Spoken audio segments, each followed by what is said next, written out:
So there I was, knee-deep in turnip fertilizer on a Tuesday morning in Nebraska, when my life got completely sideways. The comm unit buzzed with that special government tone that means someone's about to ruin your day. "Gus Kowalski?" The voice was crisp, military, and way too cheerful for 7 a.m. "That's me," I said, not looking up from my shovel. "If this is about my taxes, I already sent the forms." "Congratulations, Mr. Kowalski. You've been selected for a special diplomatic mission." I stopped shoveling. "Come again?" "Report to Denver Spaceport in 6 hours. Pack light. Bring your own tools. Now hold on the line when dead." I stared at the comm unit, then at my shovel, then at 3 acres of turnips that weren't going to harvest themselves. This had to be some kind of mistake. I was 43 years old, owned a small farm outside Lincoln, and my most diplomatic achievement was convincing Mrs. Henderson not to sue me when my rooster got loose in her vegetable garden. But when the government says jump, you ask how high and which direction. So I packed my duffel bag, grabbed my favorite shovel, the one with the reinforced handle and the edge I'd sharpened myself, and drove to Denver wondering what fresh hell I'd stumbled into. The spaceport was buzzing with activity. Sleek ships coming and going, people in fancy uniforms, and me in my work boots and flannel shirt. The briefing room was sterile white with 1 table, 2 chairs, and a woman in a crisp blue uniform who looked like she'd rather be anywhere else. "Mr. Kowalski," she said, sliding a tablet across the table. "I'm Colonel Martinez. Thank you for volunteering." "I didn't volunteer for anything. Your people called me." "Details." She waved a hand. "You're going to scare X Prime. Agricultural consultation. Simple job." I scrolled through the tablet. The information was sparse. Too sparse. Says here it's a struggling colony world. What kind of crops are they growing? The usual, you know, space crops. Space crops. Right. Very agricultural. Lots of dirt. You'll love it. Something about her tone made my farmer instincts twitch. 40 years of dealing with salesmen, tax collectors, and seed company representatives had given me a pretty good bullshit detector, and it was currently screaming. "What's the catch?" I asked. "No catch. Just help the locals with their farming problems. Here's your protein bars, your water purification tablets, and your transport leaves in 20 minutes. She handed me a box that looked like it came from a convenience store. I opened it. 6 protein bars, a water bottle, and what looked like breath mints. That's it? No equipment? No seeds? No soil analysis kit? "You have your shovel," she pointed out. "Lady, I appreciate the confidence, but 1 shovel isn't going to revolutionize anybody's agriculture. You'd be surprised." Her smile was way too bright. "The transport is Bay 7. Have a great trip." And that's how I found myself stuffed into a cargo ship next to crates of military rations, wondering why Earth's agricultural department had suddenly gotten interested in interstellar farming. The pilot, a grizzled guy named Chuck, didn't make me feel any better. "X Prime, huh?" he said as we lifted off. "Haven't had a pickup run there in months." "Pickup run?" "Yeah, you know, body recovery." My stomach dropped somewhere around my boots. "What kind of agricultural consultation requires body recovery?" Chuck gave me a look. "Agricultural? Buddy, X Prime is a war zone, has been for 200 years. The Empire's been trying to wipe out the natives since they got there." "The Empire?" "Galactic Empire. Real nice folks. Their idea of pest control involves orbital bombardment." I stared at him, then at my shovel, then back at him. "I think there's been a mistake." "Nope, you're definitely going to X Prime. Question is, you coming back?" The next 6 hours were the longest of my life. Chuck filled me in on the details the briefing had somehow forgotten to mention.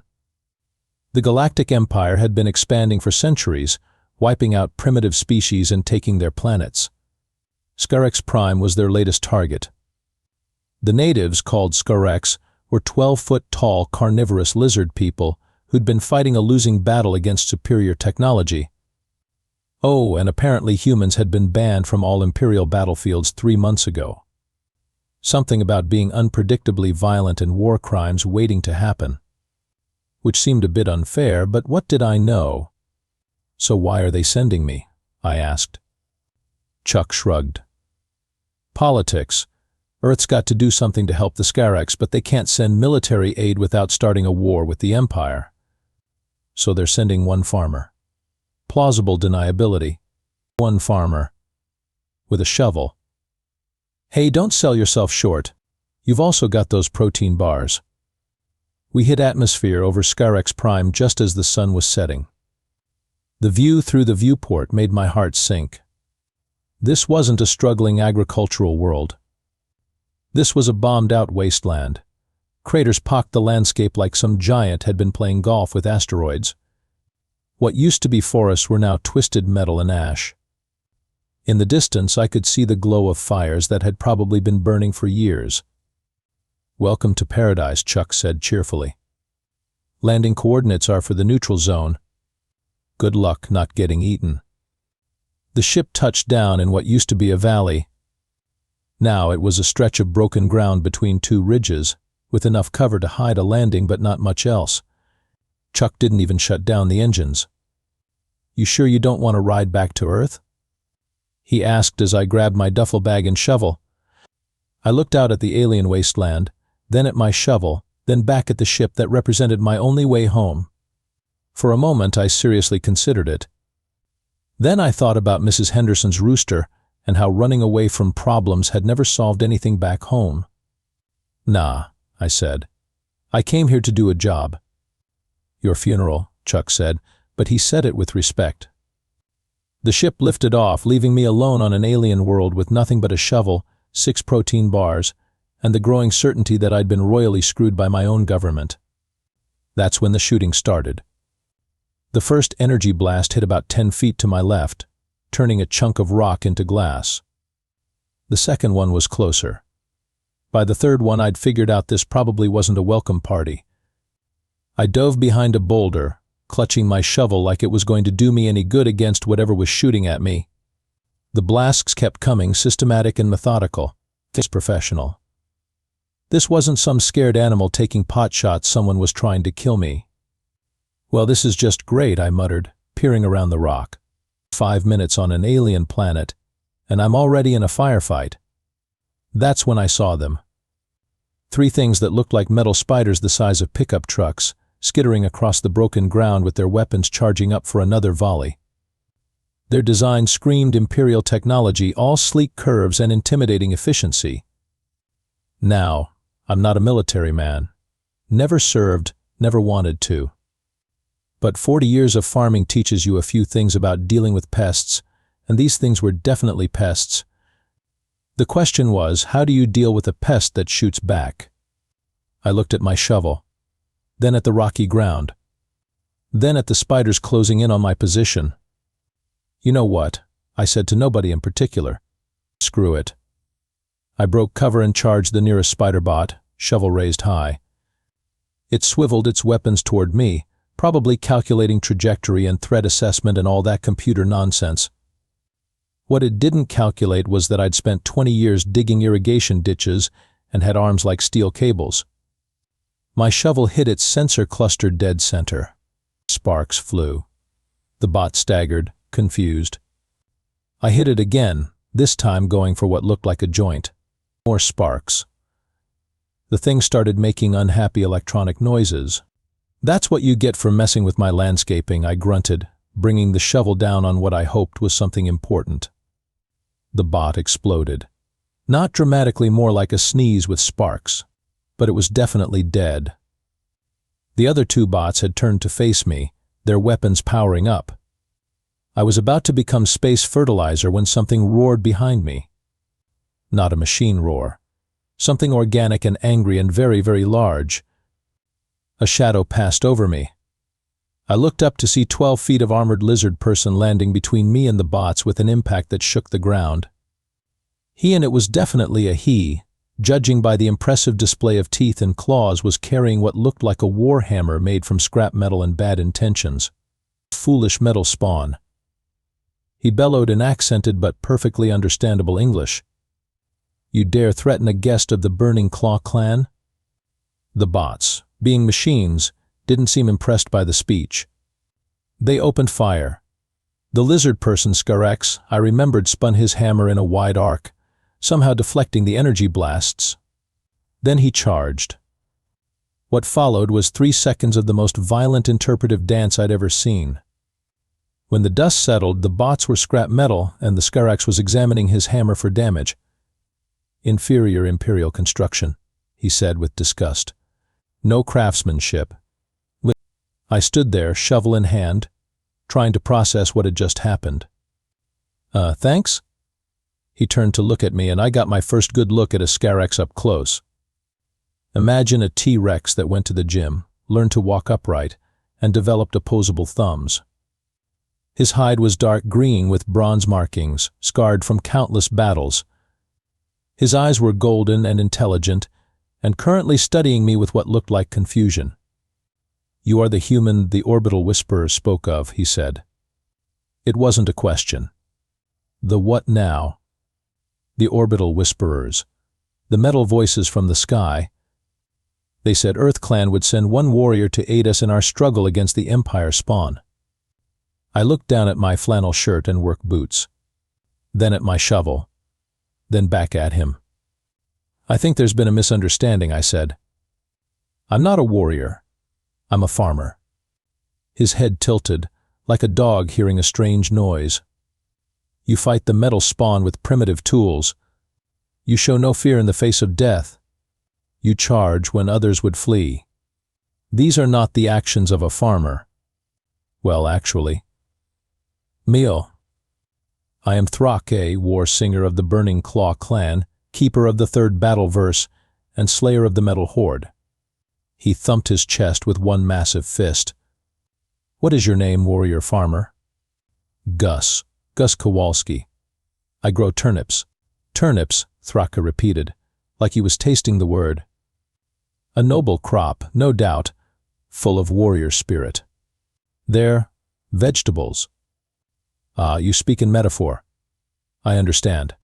Your turnip warriors must be fierce indeed if they have trained you so well. This conversation was heading in a direction I wasn't sure I could follow. But before I could explain that turnips don't actually train anybody for combat, the ground started shaking. Not earthquake, shaking, rhythmic shaking. Like something very large was walking toward us. Imperial dropship, Thrake said grimly. They have detected the death of their metal spawn. We must go. Go where? My clan's stronghold. You will be safer there while we plan your first battle song. My what now? But Thrake was already moving, loping across the broken ground with surprising grace for something his size. I followed, because standing alone in a wasteland while Imperial dropships approached seemed like a poor life choice. As we ran well, he loped. I stumbled. I tried to make sense of what was happening. Earth had sent me to help the Scarex with their farming problems. Except the Scarex didn't seem to have farming problems. They had Empire problems, and they thought I was some kind of warrior sent to help them fight. Hey Thrake, I called as we took cover behind a ridge. What exactly did these orbital whisperers tell you about me?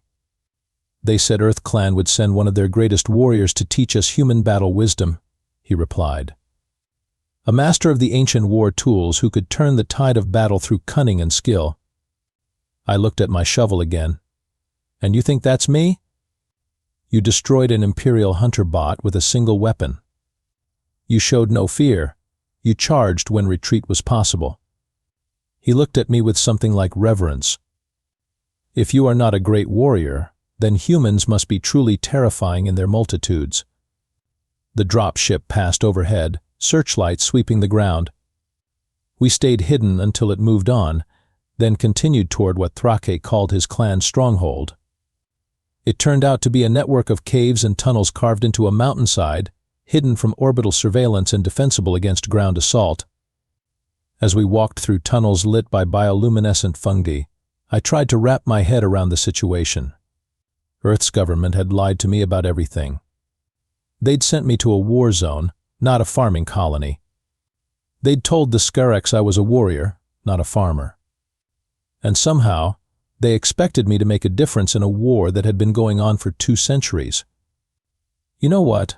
I said as we emerged into a vast cavern filled with Scarex families. "This is all completely insane." "Yes," Thrake agreed cheerfully. "War usually is. That's what makes it interesting." Young Scarex looked up from their games to stare at me. Adults whispered among themselves, pointing at my shovel. An elderly female approached us, her hide silver with age and her eyes sharp with intelligence. "So," she said in a voice like gravel and honey, "this is the human the sky voices promised us." "Elder Vash," Thrake said formally. "I present Gus Kowalski, warrior farmer of the Turnip-Warriors, master of the ancient earth tool."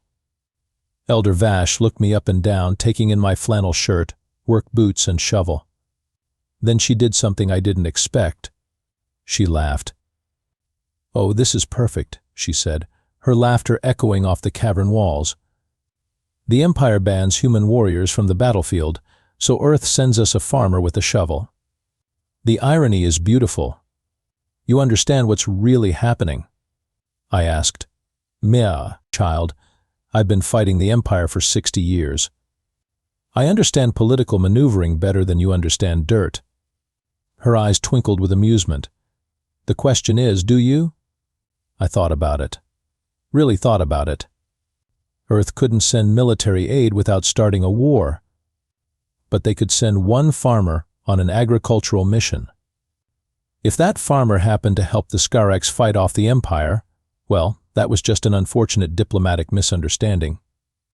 "Those sneaky bastards," I said with grudging admiration. "Indeed. So, Gus Kowalski, warrior farmer of the Turnip-Warriors, are you ready to learn why humans are banned from imperial battlefields?" I looked around the cavern at families who'd been fighting for their lives for 2 centuries.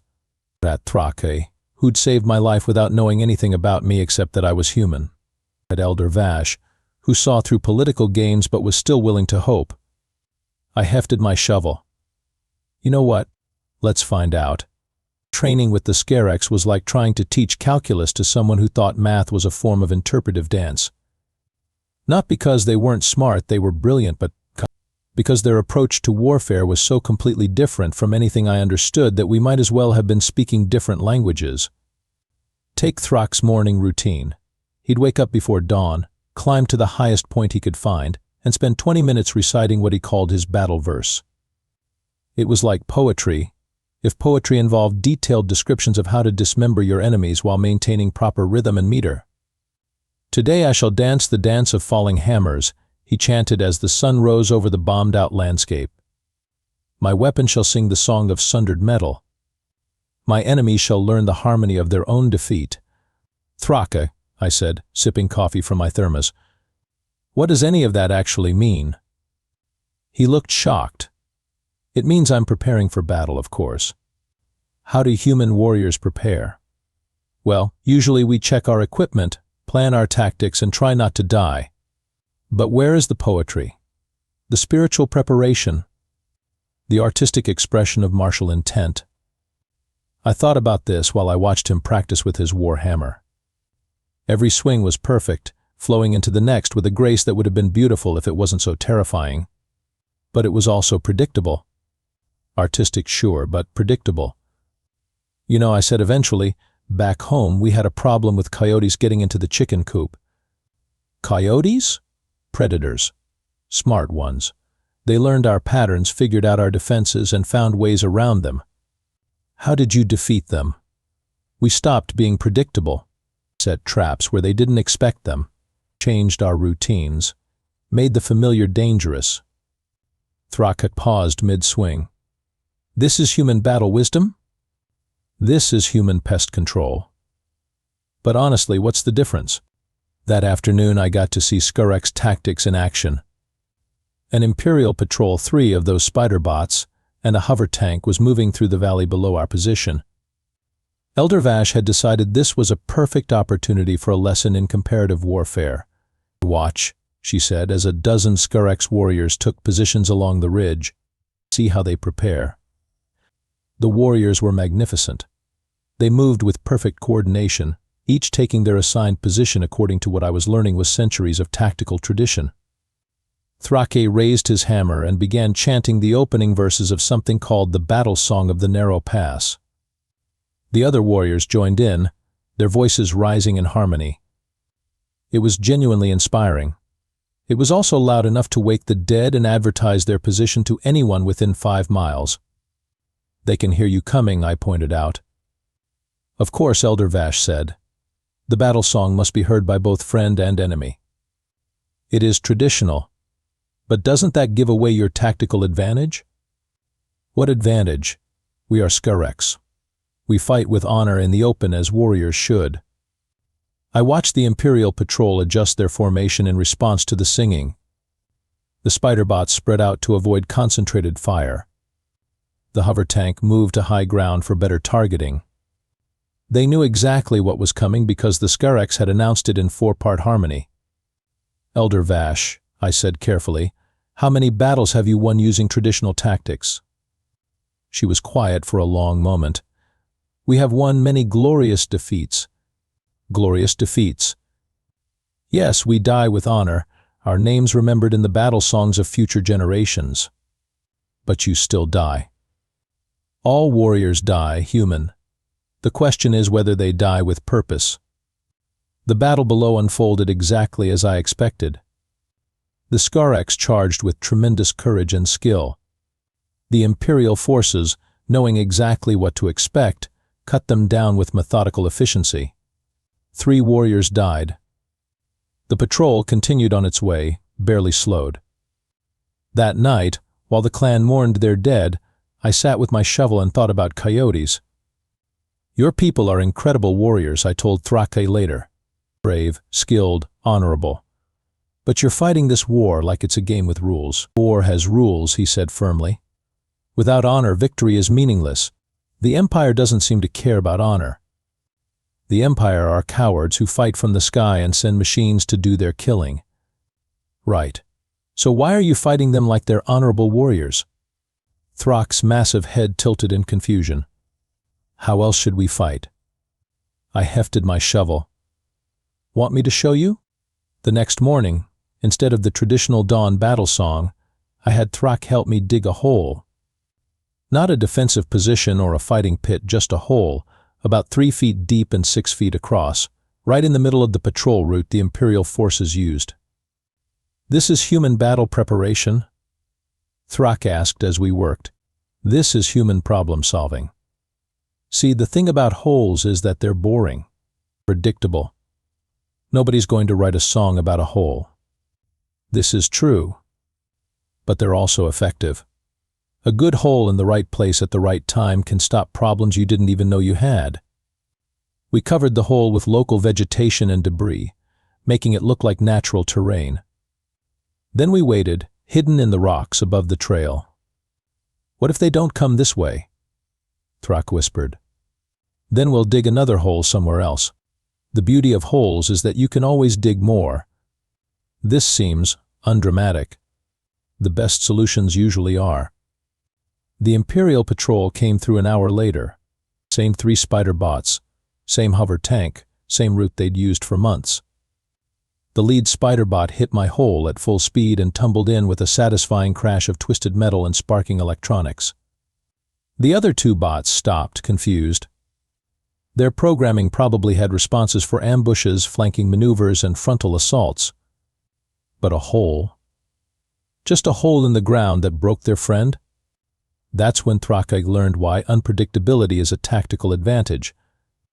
While the bots were trying to process what had happened, I circled around behind them. Not dramatically, I just walked through some rocks while they were distracted. Then I started digging.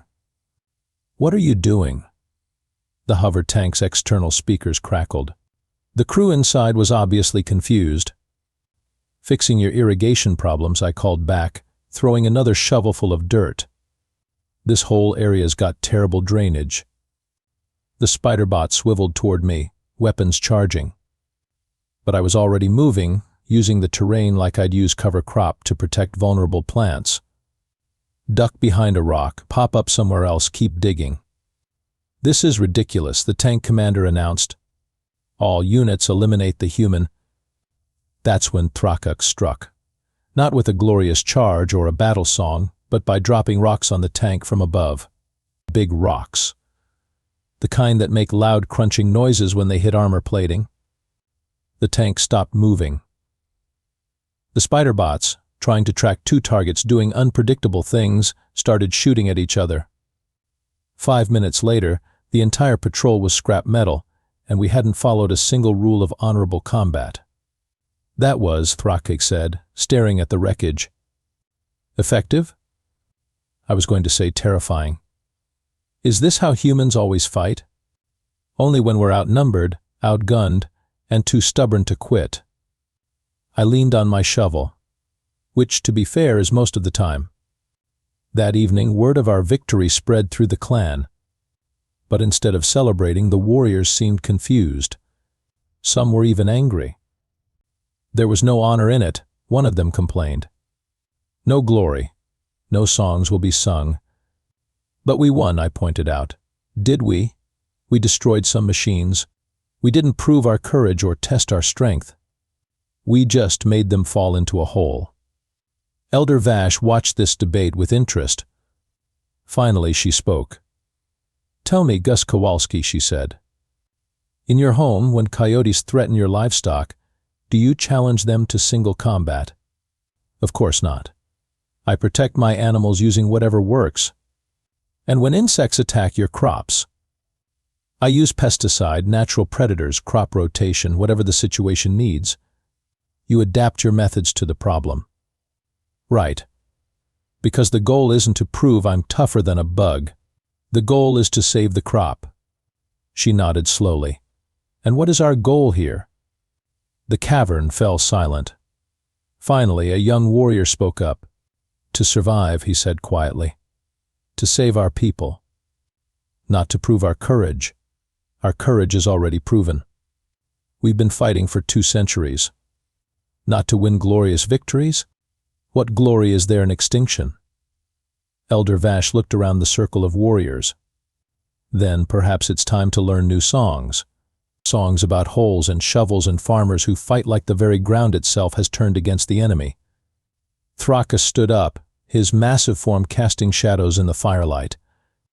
I wish to learn these new songs, he declared. Teach me more of this human battle wisdom, Gus Kowalski. Show me how to make the familiar dangerous. I hefted my shovel and grinned. Well, first we're going to need more holes. Lots more holes, and maybe some way to make them explode. Exploding holes, Trakuk repeated with growing enthusiasm. Yes, this has possibilities. And that's how I accidentally started the Scarex agricultural revolution. Word of our agricultural innovations spread faster than weeds in springtime. Within a week, Scarex clans across 3 sectors were reporting successful engagements using what they diplomatically called human farming techniques. The Empire, apparently, was not amused. I learned this when the orbital bombardment started. Incoming. Trakuk roared, grabbing me and diving for cover as energy beams rained down from the sky. The mountainside above our heads exploded in showers of superheated rock. What the hell is that? I shouted over the noise. Imperial Navy, Elder Vash called from deeper in the tunnel system. Looks like they've decided to take the direct approach. The bombardment continued for 10 minutes, turning the landscape outside into molten glass. When it finally stopped, the silence was almost as deafening as the noise had been.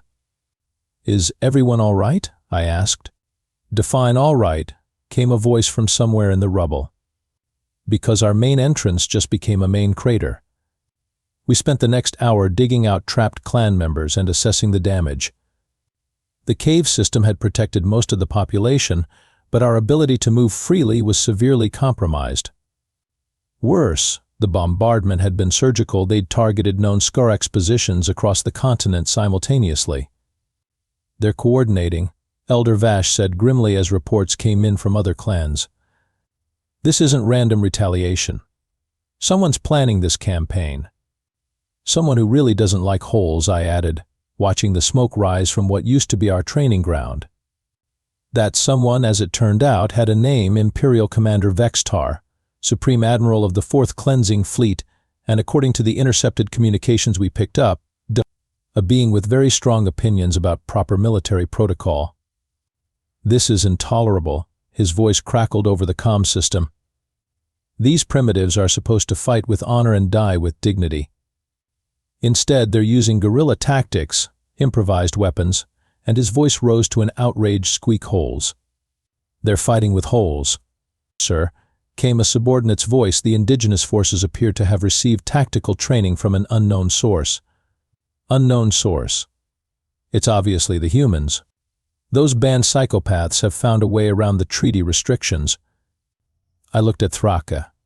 Psychopaths. The Empire considers unpredictability a form of mental illness, he explained.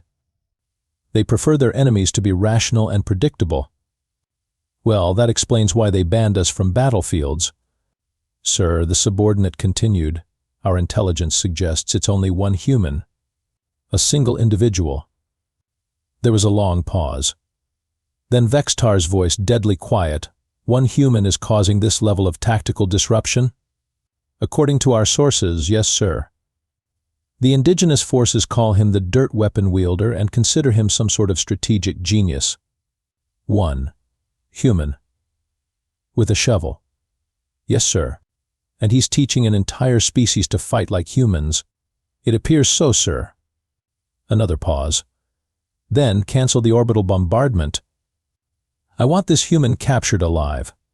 The science division needs to study him before we resume the cleansing operation. Sir, the indigenous forces will use any delay to the indigenous forces are irrelevant.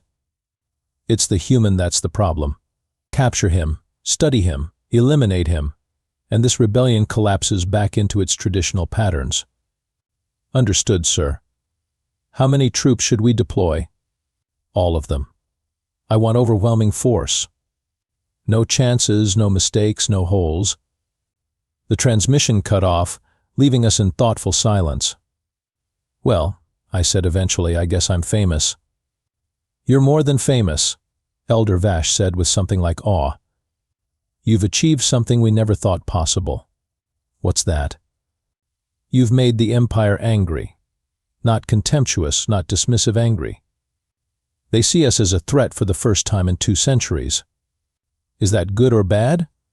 Both, Thrake rumbled. An angry enemy makes mistakes. But an angry enemy with overwhelming firepower can make very destructive mistakes. Over the next 6 hours, we watched those mistakes unfold. Imperial forces poured out of orbital transports like angry hornets from a kicked nest. Dropships, hover tanks, walker mechs, and enough infantry to populate a small city. They spread across the continent in a methodical search pattern, hunting for one human with a shovel. This is actually hilarious, I said, watching the deployment through our hidden observation posts. They're using about 10,000 troops to catch one farmer. A farmer who's caused more tactical disruption than the last 50 years of conventional warfare, Elder Vash pointed out. Still, it's overkill. Humans, Thrakik said thoughtfully, must be truly terrifying if the Empire considers one of you worth this level of response. I thought about that. Back on Earth, I'd been just another small-time farmer. Nobody special, nobody important. But here, in this context, I represented something the Empire couldn't understand or predict. I was chaos in their ordered system, creativity in their rigid structure. You know what? I said, hefting my shovel. Let's give them something worth being scared of. The plan was beautifully simple.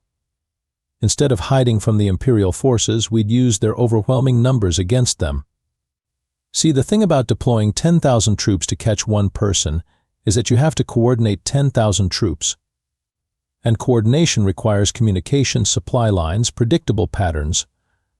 All things that could be disrupted by a farmer with a shovel and too much time on his hands. The beauty of fighting an organized enemy, I explained to Thrak as we prepared our first strike, is that organization creates vulnerabilities. The more organized they are, the more ways you can screw with them. This sounds like advanced human battle wisdom. This is basic human stubbornness. We're really good at making life difficult for people we don't like. Our first target was a supply convoy heading for the main Imperial staging area. Instead of attacking it directly, we dug up the road. Not dramatically, just enough to make it impassable for heavy vehicles. When the convoy stopped to clear the obstacle, we attacked the repair crews. When they sent security to protect the repair crews, we attacked the supply depot they were supposed to be protecting. "This is maddening," came Vextar's voice over the intercepted communications. "They're everywhere and nowhere. How can one human be in 6 places simultaneously?" "Sir, intelligence suggests the indigenous forces are coordinating with I don't care what intelligence suggests. Find me that human." The beautiful thing was, we weren't in 6 places simultaneously. We were just making it look that way by hitting the places where our attacks would cause the most confusion. A supply dump here, a communication relay there, a patrol route that suddenly became unsafe to travel. Classic guerrilla warfare, except instead of hiding in jungles, we were hiding in holes. Lots and lots of holes. "I'm starting to understand why the Empire banned humans," Thrake said as we watched an entire armored division get lost because we'd changed the road signs. "We have a talent for creative problem solving," I agreed. "And for making simple things unnecessarily complicated." That too. By the end of the week, the Imperial forces were so frustrated they started shooting at anything that moved, including each other on several memorable occasions.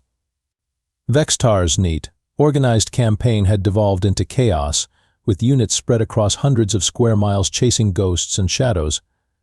But we couldn't keep it up forever. Eventually they'd adapt or get lucky or just carpet bomb everything within 50 miles of where they thought I might be. We needed a decisive action, something that would end this before attrition wore us down. "We need to take out their command structure," I told the assembled clan leaders. "Cut off the head, and the body stops working." "The command ship is in orbital position," Elder Vash pointed out. "Even if we could reach it, the defenses would be impenetrable." "Who said anything about the command ship?" "I'm talking about the ground commander. This Vextar guy. He'll be heavily protected," Thrak warned. "The Empire doesn't risk high-ranking officers." "Maybe. But he's also angry, frustrated, and dealing with a problem he doesn't understand. Angry people make mistakes. I was betting that Vextar's pride would be his weakness. He'd come down to the surface to personally oversee the hunt for the human who'd made him look incompetent. And when he did, we'd be waiting. The bait was almost insultingly simple. We let slip through captured communications that the dirt weapon wielder would be at a specific location at a specific time, the ruins of an old Skarax settlement that offered good visibility and multiple escape routes. "He'll know it's a trap," Elder Vash said. "Of course he will. But he'll come anyway, because the alternative is admitting that one human with a shovel is smarter than the entire Imperial military. And if he brings his entire army, then we find out just how creative human stubbornness can get." Vextar took the bait. The entire Imperial force converged on the ruins, surrounding them with enough firepower to level a city. Drop ships landed in perfect formation, disgorging troops in textbook deployment patterns. It was beautiful, professional, and exactly what I'd expected. What Vextar hadn't expected was that we'd spent the last 3 days turning the entire area into the galaxy's most elaborate trap. "Now I understand," Thrake whispered as we watched the Imperial forces move into position. "This isn't just tactics. This is art. Violent, terrifying art." "Wait for it," I said, finger on the detonator we'd rigged from salvaged Imperial equipment. Vextar himself appeared in the command hover tank, his voice booming across the ruins through external speakers. "Human," he called. "I am Imperial Commander Vextar. You will surrender immediately, or I will reduce this entire continent to ash." I stood up from my hiding spot, shovel in hand, and waved. "Hey there." "Oh," I called back cheerfully. "Gus Kowalski, turnip farmer. Nice to finally meet you." Even from a distance I could feel his confusion. This wasn't how desperate last stands were supposed to go. You will come forward with your hands visible, he commanded. Sure thing. I started walking toward his position, shovel slung over my shoulder like I was heading out to check the back 40. Beautiful day for it, isn't it? Love what you've done with the place. Very explosive. Halt. Vextar's voice cracked slightly. Remain where you are. Can't do that, I'm afraid. I kept walking, now close enough to see him through the tank's viewing ports. He was tall, pale, and looked like he'd never done manual labor in his life. See, the thing about farmers is, we're always moving toward our work. And right now, my work is having a conversation with you. This is your final warning. Surrender or what? You'll shoot me? I gestured at the army surrounding us. Friend, you brought 10,000 troops to catch one guy with a shovel. If you were going to shoot me, you'd have done it already. That's when I triggered the first set of charges. The ground under half the Imperial force turned out to be significantly less solid than it appeared. What looked like stable terrain was actually a network of tunnels we'd been digging for days, supported by carefully placed charges that, when detonated, created what I like to call surprise basements. Tanks, troops, and equipment disappeared into the earth with satisfying crashes and a lot of confused shouting. How Vextar's voice rose to a near shriek. Agricultural engineering, I called out cheerfully, still walking toward him. Amazing what you can do with proper soil preparation. The remaining Imperial forces were trying to regroup when Thrake and his warriors emerged from concealed positions throughout the ruins. But instead of charging with battle songs and raised weapons, they moved like ghosts, striking from unexpected angles and disappearing before return fire could find them. This is impossible, Vextar screamed. You're primitives. You don't use tactics like this. We learned from the best, Thraka's voice echoed from somewhere in the smoke and confusion. We learned from a human. That's when the command tank's weapon swiveled toward me. Vextar had apparently decided that if he couldn't capture me, he'd settle for vaporizing me. Any last words, human? I leaned on my shovel and grinned. Yeah, you might want to check your footing. He looked down just as the second set of charges went off, and his command tank discovered that it was parked directly over what used to be a grain storage silo. The tank dropped 20 feet into the underground chamber with a tremendous crash. I walked to the edge of the new crater and looked down at the overturned tank.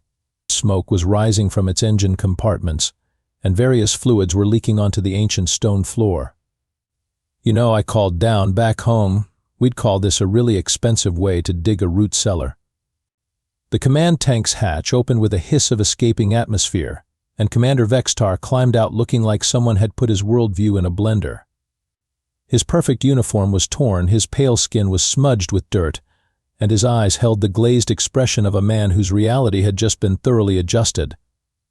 This is not how warfare works, he said, staring up at me from the bottom of the pit. You're absolutely right, I agreed, settling down at the edge of the crater with my legs dangling over the side. This is how farming works. Farming? Sure, you've got pests, that's your army. You've got crops to protect, that's the Scarex. You've got limited resources and unlimited problems. So you get creative. Around us, the sounds of battle were dying down. The Imperial forces, leaderless and confused, were either surrendering or retreating. Thrak appeared at my shoulder, his warhammer dripping with the remains of several spider bots. The field is ours, Gus Kowalski, he reported. The metal spawn flee before the fury of your turnip-warriors. My what now? It's what the clans are calling your tactical innovations, Eldervash said, emerging from cover with a satisfied expression. The Turnip-Warrior tactics. It has a nice ring to it. Vextar looked between us with growing horror. You're all insane. Warfare has rules, protocols.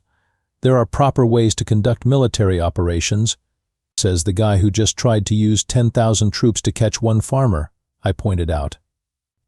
You're not just a farmer. You're obviously a highly trained Special Forces operative using agricultural cover identity. I laughed so hard I nearly fell into the pit. Commander, I hate to break it to you, but I really am just a farmer. I grow turnips in Nebraska. My biggest military experience before this week was chasing Mrs. Henderson's rooster out of my garden. That's impossible. No mere farmer could. Could what? Dig holes? Use common sense? Fight like their life depended on it? I hefted my shovel. Friend, you just learned why the Empire was smart to ban humans from battlefields. It's not because we're super soldiers or tactical geniuses.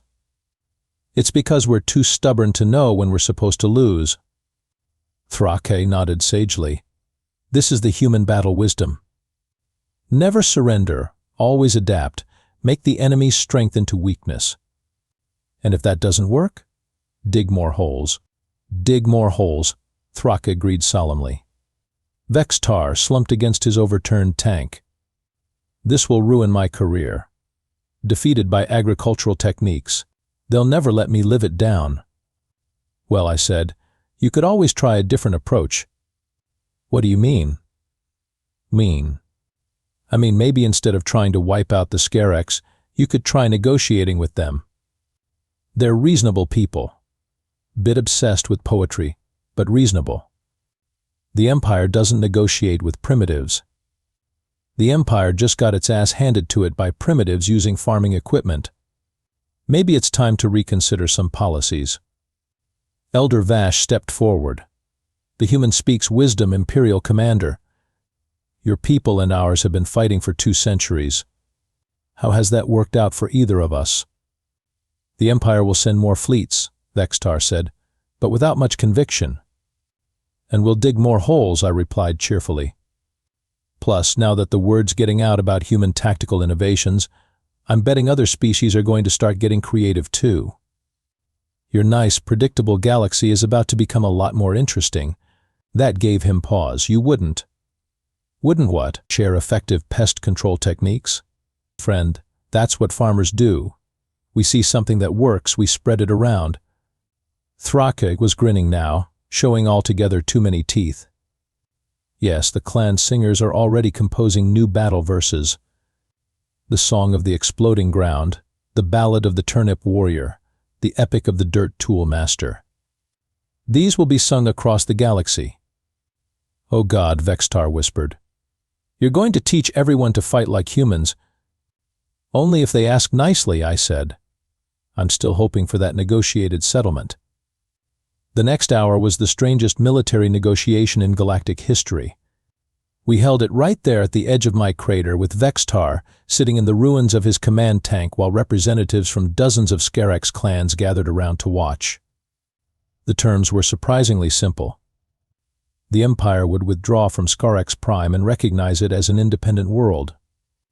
In exchange, the Scarex wouldn't teach human tactics to every oppressed species in the galaxy. It was a win-win situation, except for the part where the Empire had to admit they'd been defeated by a farmer with a shovel. This is blackmail, Vextar complained.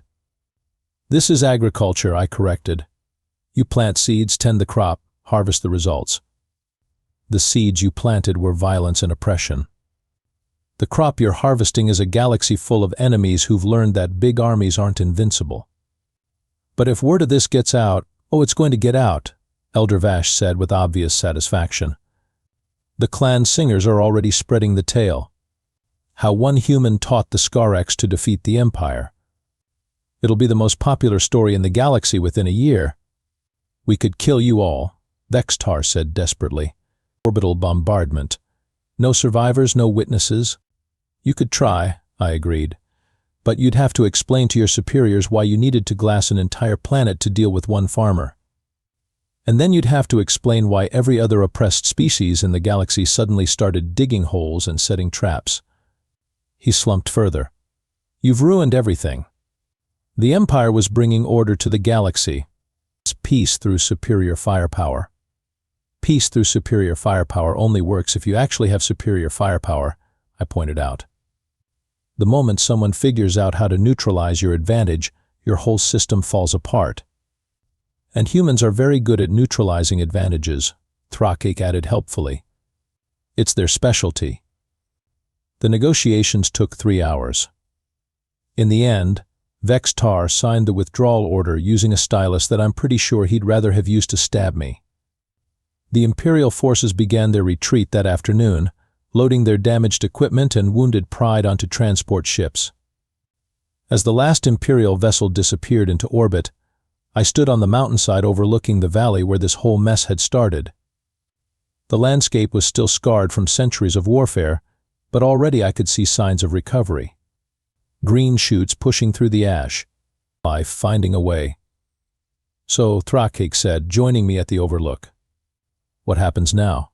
Now you rebuild. Restore your world. Plant crops that aren't turnips, because honestly you can do better than turnips. I meant what happens to you. I hefted my shovel, considering. I suppose I go home. Back to Nebraska. Back to my farm. The clan singers have composed a great epic about your deeds. You could stay, become a permanent war leader, teach us more human battle wisdom. Thrake, I've taught you everything I know about fighting. The rest is just common sense and stubbornness. These are valuable qualities. They are. But they're your qualities now. You don't need me to be stubborn for you. Elder Vash approached, carrying something wrapped in Skurek's battle silk. A gift, she said, from the clans.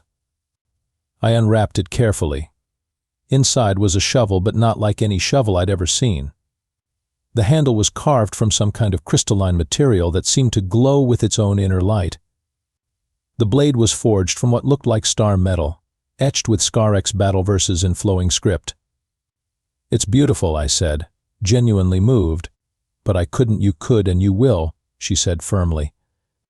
This is starfall iron, forged from the metal of a fallen ship. The handle is grown from the heart crystal of our sacred caves. It is a weapon worthy of the Turnip-Warrior. The Turnip-Warrior? That's what they're calling you in the songs, Thrake explained. Gus Kowalski, the Turnip-Warrior, master of the dirt tool, bringer of agricultural wisdom, digger of strategic holes. That's quite a title. The clans have also voted to name the largest crater in the valley after you. Lake Kowalski will be a place of pilgrimage for generations. I looked down at the flooded crater where Vex-Tar's command tank had met its end. You turned it into a lake? The younglings needed somewhere to learn swimming, Elder Vash said practically. And it seemed appropriate. A monument to human problem-solving. The transport ship from Earth arrived the next morning, right on schedule. Chuck was piloting again, and he looked genuinely surprised to see me walking up the cargo ramp under my own power. Well, I'll be damned, he said. You actually survived. Turns out farming is excellent preparation for warfare. Learn anything interesting? I looked back at the valley where Skurek's younglings were already playing in the water of Lake Kowalski, while their elders began the long work of rebuilding their world. Thraka stood at the cave entrance, raising his war hammer in farewell salute. Yeah, I said, settling into the passenger seat with my new shovel across my knees. I learned that sometimes the best way to win a war is to treat it like a really complicated gardening project. Think that'll work on other worlds. I thought about the reports that were already coming in. Rebellions on 3 Imperial worlds, using suspiciously familiar tactics. The Zephyrian resistance had started digging tunnel networks. The Crystalline Collective was experimenting with strategic subsidence. Even the pacifist ethereals were asking questions about defensive landscaping. Chuck, I said with a grin, I think the galaxy's about to get a lot more interesting.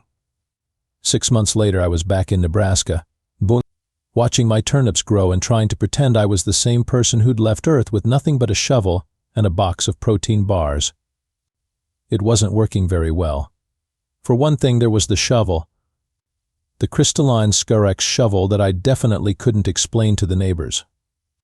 I'd taken to keeping it in the barn, wrapped in an old horse blanket, because having an alien artifact glowing softly in your tool shed tends to raise questions. For another thing, there were the visitors. Mr. Kowalski? The voice came from behind me as I was checking my irrigation lines. I turned to see a young woman in a crisp military uniform, flanked by two men in suits that screamed government agency. That's me, I said, not particularly surprised. I'd been expecting this conversation for months. I'm Lieutenant Colonel Sarah Martinez, Earth Strategic Command. We need to talk. About what? About the fact that you single-handedly changed the balance of power in 3 galactic sectors using nothing but a shovel and what our analysts are calling weaponized agriculture. I leaned on my regular, non-glowing shovel and considered this. Is that a problem? That depends. Are you planning to do it again? Before I could answer, my comm unit buzzed with an incoming transmission. The holographic display showed Thraka's massive reptilian head, looking pleased with himself. Greetings, Turnip-Warrior. He boomed cheerfully. I bring news of great victory. The government people went very still. Hey Thraka, I said, ignoring the looks I was getting. How's the rebuilding going? Excellently. The new irrigation systems you suggested have increased crop yields by 300%. Also, the Crystalline Collective has requested instruction in advanced hole digging techniques. Advanced what now? The battle wisdom you taught us has spread as predicted. 17 oppressed species have successfully liberated themselves using Kowalski tactics. The Empire has withdrawn from 43 systems rather than face organized hole digging campaigns. Lieutenant Colonel Martinez made a small choking sound. That's great, Thraka, really great. But maybe we should. Oh, before I forget, Elder Vash wishes me to extend an invitation. The clans are holding the first annual harvest festival in your honor. There will be great feasting, battle song competitions, and a ceremonial digging of the sacred hole. The what? The sacred hole. Where you first taught us to make the ground itself into a weapon. It has become a site of pilgrimage. Young warriors come from across the galaxy to meditate on the wisdom of agricultural warfare. One of the suit-wearing men was frantically taking notes. The other one looked like he was having an aneurysm. Thraka, I said carefully, that's very kind, but I don't think I can. Nonsense. You are the founder of the new way of war. Your teachings have liberated millions. The least we can do is throw you a proper party. The transmission cut off, leaving me staring at 4 very unhappy government officials. Mr. Kowalski, Lieutenant Colonel Martinez said slowly, exactly how many species have you taught to fight like humans? Technically, just the Skyrex. Everything else was word of mouth. Word of mouth. Yeah, turns out that when you give oppressed people an effective way to fight back, they tend to share it with other oppressed people. Who knew? Knew. The suit with the notepad looked up. Sir, we're getting reports of similar tactics being used on 73 worlds. Agricultural terrorism, they're calling it. The Empire's filed formal complaints with the Galactic Council about human contamination of acceptable warfare protocols. Human contamination. Apparently they want us to issue a formal apology and promise to keep our dangerous tactical innovations confined to Earth. I laughed. And what did we tell them? We told them to go dig a hole. Lieutenant Colonel Martinez glared at him. Agent Phillips, that's classified. Sorry, Ma, I am. We told them to go engage in strategic excavation activities. Much better. She turned back to me. Mr. Kowalski, we have a problem. The Empire is threatening economic sanctions if we don't control what they're calling the human warfare plague. And what do you want me to do about it? We want you to go to this harvest festival and tell your alien friends to tone it down. I looked at her like she'd suggested I juggle leave grenades.